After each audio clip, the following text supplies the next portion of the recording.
लेकिन कह रहा है कि उसे फलवंत करेगा, कह रहा तुम्हारे धर्म के फलों को बढ़ाएगा। हालेलुया। कह रहा विश्वास करना, कह रहा इसका मतलब कह रहा अपने धर्म के फलों को बढ़ाना है आपको, अपने धर्म के फलों को, कहता आपके कर्मों को आप बाहर निकालना, अपने आपके जो कर्म छिपे हुए हैं उसको बाहर निकालना। जब आप अपने कर्मों को बाहर निकालते हैं, जैसे किसी पर दया करना, किसी के लिए कह रहा झूठ से दूर हो जाना, कह रहा कि आप सच्चाई का पीछा करना, आप जैसे कर्म अपने आगे लेकर आते हैं, तो परमेश्वर आपकी जिंदगियों में कहता है कि वो बोने वाले को बीज देगा, खाने वाले को रोटी देगा। इसका मतलब कह रहा है कि इसहाक के जो इजराइल के अंदर जो लोग थे, इसहाक के जो साथ वाले लोग थे, वो भूखे थे, अकाल पड़ गया था, और उसी समय परमेश्वर ने क्या किया, उनको खाने के लिए रोटी देना चाहता था, लेकिन वो भाग गए खाने के लिए रोटी ढूंढने के लिए, मिस्र में चले गए। और उसी समय कह रहा इसहाक जो है कह रहा वहीं पर रहा, और उसी समय परमेश्वर ने कहा इसहाक मैं तुझे कह रहा खाने के लिए रोटी नहीं दूंगा, मैं तुझे बीज दूंगा। लेकिन हो सकता था इसहाक रोता परमेश्वर के सामने, बोलता मुझे भूख लग रही है, तू मुझे बीज दे रहा है, और उसी समय लेकिन वो बीज को खा सकता था, लेकिन बीज उसने खाया नहीं है। उसने उसका कहा मैं इसको खाऊंगा नहीं, मैं इसको बोऊंगा परमेश्वर के लिए। हालेलुया। आपको समझ में आ रहा है? कहता है कि बहुत सारे लोगों को सैलरियां मिलती हैं, लेकिन उसी समय वो खा जाते हैं उस सैलरी को, वो परमेश्वर का थैंक्स नहीं करते। जब हमारे घर में सैलरी आती है, मैं उसी समय क्या करता हूँ, मैं आपको बता रहा हूँ, जब मैं नौकरी करता था तो उसी समय मैं सैलरी मिलने के बाद मैं अपने लोगों को भी समझाता हूँ, पास्टर सपना भी ऐसे ही करती है कि अपनी सैलरी जब लेकर आती है तो उसी समय परमेश्वर तेरा धन्यवाद हो, तूने हमें सैलरी दिया। तो पवित्र आत्मा हम तेरा धन्यवाद करते हैं, लेकिन थोड़ी है चाहे ज्यादा है परमेश्वर, लेकिन मैं इसमें संतुष्ट हूँ, मैं इसमें ईमानदार हूँ। परमेश्वर कहता है कि आपके पैसे के अंदर परमेश्वर आ जाएगा, याद रखना। अगर आप स्वर्गदूत आ जाएंगे, आपके घर में बरकत आ जाएगी, उसी समय आपको रोटियां डबल होने लगेंगी, क्योंकि परमेश्वर को पता लग जाएगा, कहता है इसके घर में मैं शैतान को आने नहीं दूंगा, क्योंकि इसने मेरा थैंक्स किया, इतना सा मिला, इसने थैंक्स किया। अरे आपके घर में इतनी सी सैलरी आई, आपने थैंक्स किया, इसी सैलरी के अंदर देखना, अमीर लोग भूखे मरेंगे, तुम लोग वहीं पर रज के खाओगे। आमीन। आपके अंदर ये विश्वास की बातें होती है, इसलिए कह रहा है बोने वाले को बीज, इसका मतलब आपने बोने वाले बनना है। कह रहा है कि बोने वाला कौन? सुबह उठकर आप बो सकते हैं, कि आप बाइबल जो पढ़ते हैं, आपको जो ज्ञान हो जाता है, आप कभी बांटते हैं, किसी के साथ नहीं बांटते। हम प्रार्थना करते हैं, लेकिन हम कभी सोचते हैं कि हम किसी व्यक्ति के लिए प्रार्थना करें, हम उसी समय अगर हम नहीं कर सकते तो हम अपने पड़ोस वालों के लिए प्रार्थना कर सकते हैं, नाम लेकर घर बैठकर प्रार्थना कर सकते हैं। आपने बोया है, जो आपने सीखा आपने बोया है, आप परमेश्वर कह रहा बोने वाले को बीज दूंगा, कह रहा कि और कह रहा खाने वाले को रोटी। इसका मतलब परमेश्वर खाने वाले को, जो भूखे ज्यादा ही खाते हैं, पेटू है, इसका मतलब परमेश्वर उन्हें कभी रिच नहीं करता। याद रखना, उसको रिच करता है जो बोने वाला होगा। अगर आप दान देने वाले हैं, सबसे ज्यादा रिच पर्सन आप हैं। मतलब अगर आप किसी भी वचन को बोने वाले हैं, आप रिच हो जाएंगे यीशु मसीह। आपकी जिंदगियों में काम होने लगेगा। व्यवस्था विवरण 22 के 9 और 10 को देखते, देखो क्या लिखा है यहाँ पर एक छोटे से उदाहरण के साथ समझा रहा था। बाकी मैं आपको बताता हूँ कि छोटा सा बच्चा स्कूल में जब जाता है तो उसकी माँ क्या करती है, उसकी माँ जब उसको चॉकलेट देती है तो उसी समय वो अपनी मम्मी को चुम्मा भी देता है, साथ में कहता मम्मी आई लव यू, तूने मेरे को चॉकलेट दिया, रोटी के साथ, टिफिन के साथ जब वो चॉकलेट देती है, या फिर उसके स्कूल से जब आता है तो उसको वो कोई स्पेशल गिफ्ट देती है तो वो डबल चुम्मा देगा अपनी मम्मी को। क्यों करेगा? क्यों करेगा? वो इसलिए करेगा क्योंकि वो अपनी मम्मी को उसकी जो उसने दिया है उसको खुशी हो रही है, वो थैंक्स कर रहा है मम्मी का। तो हम बहुत सारे लोग, परमेश्वर हमें देता है, कभी हम थैंक यू जीसस कभी नहीं कहते हैं। मैं कह रहा हूँ कि हम लोग पानी का गिलास यहाँ पर हमारी माँ हमें देती है तो हम थैंक यू उसमें भी नहीं बोलते, लेकिन आप बाहर चले जाओ फॉरेन के अंदर, अमेरिका के अंदर, तो वो वहाँ पर थैंक्स, यहाँ पर थैंक्स या फिर इंजॉय, वो सीधा बोलते हैं। जब आप फ्रूट लोगे तो वो कहेंगे इंजॉय, इंजॉय मतलब थैंक के साथ साथ कहते हैं इंजॉय मतलब आनंद लो। दो चीजें बता रहा हूँ आपको, कह रहा आनंद। अगर आप आनंदित नहीं है तो परमेश्वर काम नहीं करेगा। कह रहा आपने फ्रूट लिया और आपको आनंद ही नहीं आया, मजा ही नहीं आया खाने में, उस फ्रूट का क्या फायदा? तो उसका मतलब आपने बर्फी ली, मिठाई लगाई, 8,000 में खर्चे, लेकिन आनंद नहीं आया, तो उसका क्या फायदा? तो परमेश्वर का आत्मा कह रहा कहता है कि आपको आनंद लेना है, तो आज से परमेश्वर से मांगो, परमेश्वर हम पति पत्नी के बीच में आनंद आ जाए, परमेश्वर हम बाप बेटे के बीच में आनंद आ जाए, परमेश्वर इसी समय हमारी सेवकाई के अंदर आनंद आ जाए, परमेश्वर हमारे घर में आनंद आ जाए। मैं तेरे आनंद को देखना चाहता हूँ, परमेश्वर आपके घर में आनंद लेकर आएगा। यीशु मसीह कभी सीधा नहीं बोलता था जा तुझे घर मिलेगा, जा तुझे पैसा मिलेगा। यीशु मसीह बोलता था जा तुझे शांति मिलेगी। इसका मतलब जब आपको वो घर मिलता है तो आपको शांति मिलती है। तो वही बात आपको बताना चाहता हूँ कि परमेश्वर आपको आनंद देना चाहता है। आज आपकी जिंदगियों में गुड न्यूज आएगी। पढ़ते हैं, देखो क्या लिखा। हाँ हाँ, अपनी दाख की बारी में दो प्रकार के बीज न बोना। हाँ। ऐसा न हो कि उसकी सारी उपज अर्थात तेरा बोया हुआ बीज और दाख की बारी की उपज दोनों अपवित्र ठहरे। कह रहा अपनी दाख की बारी में दो प्रकार के बीज ना बोना। कहता इसका मतलब एक अविश्वास का बीज। कह रहा एक गन्ने के खेत में जब बीज बोते हैं तो बीज के साथ साथ कहते हैं कई बार दूसरा व्यक्ति सोचता है कि शायद इसके साथ दूसरा बीज भी लगा दे, मूली भी लगा दे इसमें, और ये चल गन्ने का खेत खाली जा रहा। आम के बाग में अगर हम ऐसे करते हैं कि वहां पर कोई बात गेहूं भी लगा देते हैं, लेकिन उसके बाद क्या होगा, वो धरती उपजाऊ वाली नहीं रहेगी। एक बार तो बोलेगी लेकिन उपजाऊ वाली नहीं रहेगी। हम कई बार क्या करते हैं, एक कान हमारा अविश्वास का है, एक विश्वास का है। इसी समय बहुत सारे लोग, कई लोग बैठ के सोचते हैं कि उनको विश्वास नहीं होता और वो बार बार यही गलतियां करते हैं अपनी जिंदगी के अंदर कि वो कई बार अपनी रोटियां डबल करवाने की बजाय, मैं फिर कह रहा हूं कि उन लोग बोलते हैं कि चल छोड़ना, चर्च में बैठकर क्या करेंगे हम। इसी समय जो लोग चर्च नहीं जा, एक कान कहता है कि चर्च चल, एक कहता है कि नहीं घर बैठकर यहीं पर रह। और कई बार हमारा एक कान कहता होगा हमें अविश्वास का कान, कह रहा है कि बाइबल पढ़ने से कुछ नहीं होता है। एक कान कहता है हमारा कि नहीं कह रहा बाइबल पढ़ने से बहुत कुछ होता है। इसका मतलब कह रहा है कि आपको विश्वास का बीज आपको बोना है, उसके साथ अविश्वास के विचार नहीं बोने अपने साथ। अगर आप अपने दिमाग में अविश्वास के विचार बो रहे हैं तो आपकी जिंदगियों में कह रहा है कि वो बोया हुआ भी बाहर आ जाएगा, जो मैं आपको वचन से सुना रहा हूँ वो भी बाहर आ जाएगा, तो आपको आशीष नहीं मिलेगा, कह रहा आप पवित्र ठहरेगा। परमेश्वर उसी समय अपमान समझता है अपना, जब लोग कह रहा है कि विश्वास के साथ अविश्वास की बातें अपने मुंह से बोलना स्टार्ट करते हैं। तो इसका मतलब कह रहा है इसलिए कह रहा है कि उनके कामों में डिले होने लग जाता है, लेकिन विश्वास की बातें मुंह से निकालना है। मेरा एक दोस्त था, जब वो प्रभु में आया मेरे साथ, तो उसी समय मैं बोलता था यार मेरे पास तो पासपोर्ट नहीं है। वो मुझे बोलता है करता हम तो ऐसे ही चले जाएंगे। मैंने कहा तू ऐसे कैसे चला जाएगा। तो मैं देख रहा था कि वो लड़का आज वो मतलब कुछ भी नहीं करता था, बिल्कुल जीरो था।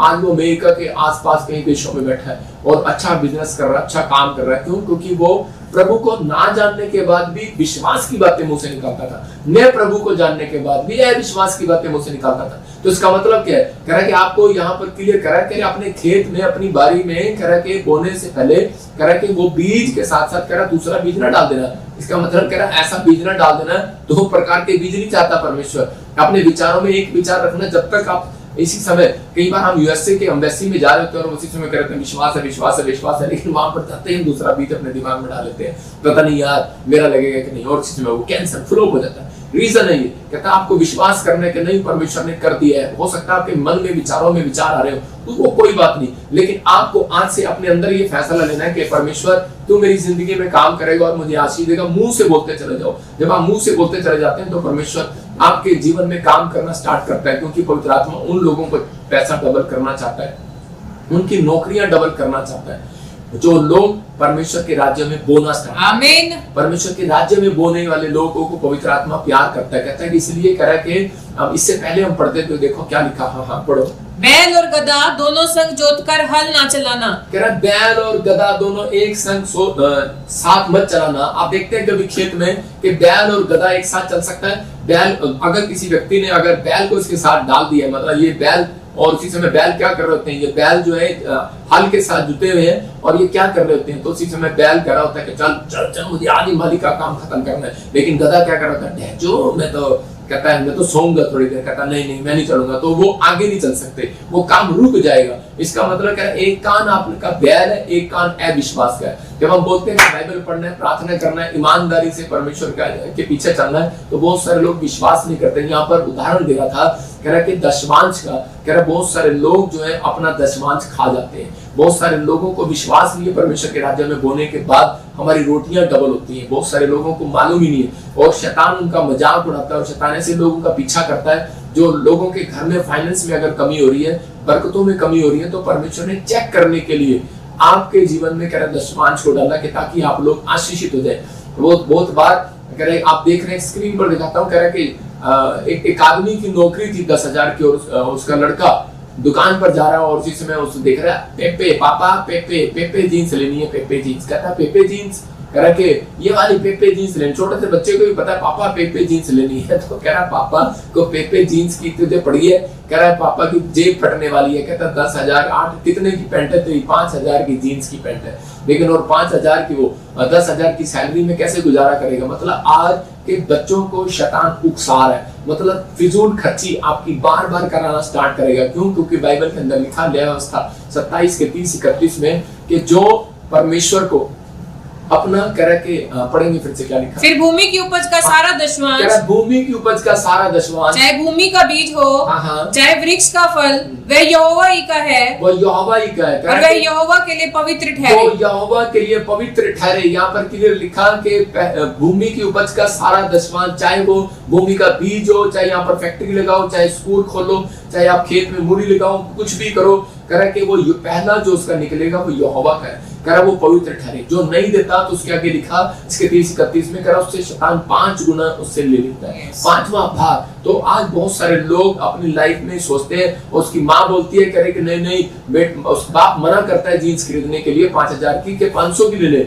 लेकिन माँ बोलती है अरे किसके लिए कमा रहे हो, और उसी बच्चों के लिए तो कमा रहे हो, और उसी समय दे देता है, और शैतान हंस रहा होता है, कहता है मैं अपने मकसद में कामयाब हो गया। आप समझ रहे हैं कि नहीं? मतलब शैतान 5 गुना लोगों से ले रहा है, किसी भी तरीके से वो 5 गुना देगा, क्योंकि उन लोगों को नहीं विश्वास नहीं है उनके कैरेक्टर में, उनके चरित्र में, कि परमेश्वर बोने वालों को और बीज देना चाहता है। यस आमीन। कह रहा खाने वाले को, कह रहा कि वो खाने वाले को रोटी देना चाहता है कि खा और फिनिश हो जाए। लेकिन यहाँ पर बाइबल बोलती है कह रहा कि आपकी रोटियां जब डबल होती हैं जब आप परमेश्वर की बातों को मानते हैं, जब आप परमेश्वर के जो बाइबल के अंदर सिखाई गई चीजें हैं, तो उसी समय जब आप मानते हैं तो परमेश्वर काम करता है। अगर आज आप निराशा में, टेंशन में, मरकुस 6 के 39-40 आज आपकी निराशा को भगाने वाला है। हो सकता है आज आपकी जीवन में कोई रोटी ना हो, कोई जॉब ना हो, कोई घर ना हो, कोई गाड़ी ना हो, कोई चीज अन्य भाषा आपके पास ना रही हो, कोई पवित्र आत्मा की प्रेजेंस आपके पास ना रही हो, आप प्रार्थना कर रहे हो, आप पास्टर हो, और आपके घर में चंगाई का कोई अभिषेक ना हो, इसी समय आप चाहते हो कि परमेश्वर मुझे हीलिंग दे, तो इसी समय पवित्र आत्मा आपसे बात कर रहा है। कह रहा परमेश्वर की बात मानने के बाद कह रहा आपकी रोटियां बढ़ती है। मैं दोनों चीजें, बिजनेस करना भी सिखाऊंगा इसमें, और आपको इसी वचन से क्या मैं आपको सेवकाई करना भी सिखाऊंगा। पढ़ेंगे देखो क्या। तब उसने उन्हें आज्ञा दी कि सबको हरी घास पर पाती पाती से बैठा दो। वे 100 और 50 करके पाती पाती बैठ गए। उसने उन 5 रोटियों को और 2 मछलियों को लिया, स्वर्ग की ओर देखकर धन्यवाद किया, और रोटियां तोड़ तोड़ कर चेलों को देता गया कि वे लोगों को परोसें, और वे 2 मछलियां भी उन सब में बांट दी। देखो क्या लिखा, कह रहा कि उसने आदेश दिया अपने चेलों को, कह रहा कि इनको कह रहा घास पर बिठा दो। पहली बात उसने कहा घास पर बिठा दो, इसका मतलब नीचे बिठा दो। और बहुत सारे लोग जो है कह रहा कि आप अगर बिजनेसमैन चर्च में जाता है और कह रहा कि डिले करने वाली बातें क्यों होती है उसके जीवन में, डिले क्यों हो रहे हैं उसके कामों में देरी, क्योंकि वो अपने अंदर से घमंड का आत्मा छोड़ता नहीं है। तो यहाँ पर बाइबल बोलती है कि जब चर्च में आना परमेश्वर के सामने, तो अपने आप को नम्र और दीन करके आना। बहुत सारे लोग परमेश्वर के यीशु मसीह के पास आए और उसने उसको कहा इनको घास पर बिठा दो। हो सकता है उनमें से कोई लाला आया हो, उनमें से कोई मंत्री आया हो, उनमें से कोई भी आया हो, यीशु मसीह ने सबको नाप दिया, बोलता है इन पे घास पर बिठा दो, और उसी समय सब घास पर बैठ गए। इसका मतलब कि यीशु मसीह देख रहा था मैं इनकी रोटियां जब डबल करूंगा जब अपने अंदर से घमंड का आत्मा छोड़कर, अपने अंदर से कह रहा है कि ये मैं का आत्मा छोड़कर आएंगे, मुझे कुर्सी नहीं मिलेगी, चल मैं नहीं आऊंगा तेरे चर्च में। मैं कह रहा हूं कि आपको देखना है, कह रहा यहाँ पर देख रहा है, कह रहा है कि आपके जीवन में काम हो रहा है या नहीं हो रहा है, मैं तो खड़े होकर भी प्रभु का प्रचार सुन लूंगा। मैं कह रहा हूं कि यहाँ पर एक डिसिप्लिन देख रहा था परमेश्वर, और उसी समय बोलता है इनको 50-50 की पंक्तियों में बिठा दो और 100-100 की पंक्तियों में बिठा दो। दूसरा काम क्या कर रहा था परमेश्वर, उन बिजनेसमैन को बढ़ाना चाहता है। कहता है जो कह रहा है कि अपनी लाइफ के अंदर उस चर्च को बढ़ाना चाहता है जो अपनी पंक्तियों में बिठाते हैं। आप समझ में आ रहा है कि नहीं? कह रहा है कि चौड़ा करते हैं, कह रहा है कुछ लोग ऐसे गुजुल करके खाओ, आप एक जगह टेबल लगाते हैं और उसी समय खाना खाते हैं, तो उसी समय क्या होता है पता नहीं लगता किसने खाया किसने नहीं खाया।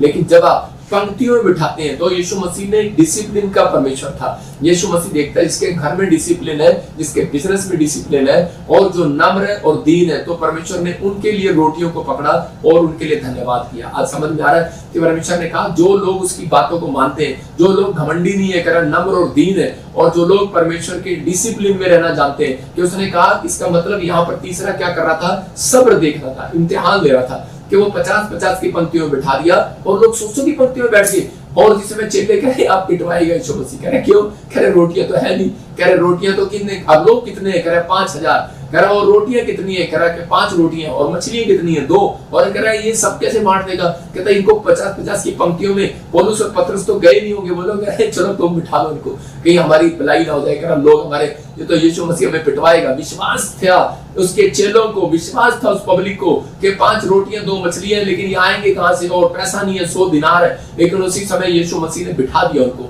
उनके सामने चमत्कार क्यों किया? बोलता है बैठ जाओ, मैं अब तुम्हें तुम्हारे क्यों बिठा रहा था? वो इनके अंदर सब्र देखना चाहता था। किसके अंदर सब्र है, किसके अंदर धीरज है? बहुत सारे लोग चर्च में आते हैं, प्रार्थना कराते हैं, लेंड कराते हैं और बोलते हैं मैंने 3 बार लेंड करा ली, काम नहीं बना जी, और इसी समय अभी इसी समय परमेश्वर काम कर, अभी इसी समय खड़ा कर, अभी इसी समय ये कर। परमेश्वर ऐसे लोगों की जिंदगियों में काम नहीं करता। परमेश्वर उन लोगों की जिंदगियों में काम करता है। कहता है पहले 50-50 के लोग बैठ जाओ, फिर 100 की लाइन में बैठ जाओ, कह रहा और घास पर बैठ जाओ, और उसके बाद फिर चेलों ने उनको बांटना स्टार्ट किया। लेकिन नहीं, उससे पहले उसने टोकरी उठाई और उसने धन्यवाद किया। मैंने क्या सिखाया आपको कि परमेश्वर कह रहा है कि जो थोड़े से थोड़े में विश्वास योग्य है। यीशु मसीह ने वो 5 रोटियां 2 मछलियां ली हाथ में और उसने कहा परमेश्वर ये तो थोड़े से थोड़े में भी इतना थोड़ा दिया और इतने लोग दिए, तेरा थैंक यू परमेश्वर, मैं तेरा धन्यवाद करता हूँ रोटियों के लिए। और जिसने टोकरे में डाल दिया, उसी समय वो 5 ही रोटियां थी, याद रखना, लेकिन उसने उसको तोड़ा और उसमें रखा और वो बांटते चले गए। लेकिन एक रोटी और उसके अंदर स्वर्ग से आती चली गई और बांटते चले गए, बांटते चले गए, बांटते चले गए, बांटते चले गए, सबको बांट दिया। लेकिन एक भी टोकरी में से, वो टोकरी में फिर से भरी की भरी रह गई। हालेलुया। टोकरियां फिर भी भरी हुई थी और यीशु मसीह ने कहा कुछ भी फेंका ना जाए। इसका मतलब परमेश्वर आपकी जिंदगी में काम करेगा तब, आपकी रोटियों को कब डबल करेगा। आपको आज विश्वास हो गया कि परमेश्वर आपको मल्टीप्लाई करने वाला परमेश्वर है, आपको घटाने वाला परमेश्वर नहीं है। आप उसके चुने हुए लोग हो। पवित्र आत्मा के पास अगर आप आए हो यीशु मसीह के पास, तो आज रात आप खाली हाथ नहीं जाएंगे, बरकतें लेकर जाएंगे यीशु मसीह। आमीन। सबको जय मसीह की। मैं जतिन बब्बर और आप देख रहे हैं मसीह परिवार चैनल। जैसे कि आप सब जानते हैं कि मैं इस चैनल पे प्रभु के अलग अलग दासों की वीडियोस डालता हूं, तो अगर आपको हमारा चैनल अच्छा लगता है तो आप इस चैनल को ज़्यादा से ज़्यादा सब्सक्राइब जरूर करें, ताकि आप प्रभु के वचन को सुन सके। वीडियोस को ज़्यादा से ज़्यादा शेयर करें ताकि जिन लोगों तक वचन नहीं पहुंचा उन तक भी वचन पहुंच सके। सबको जय मसीह की।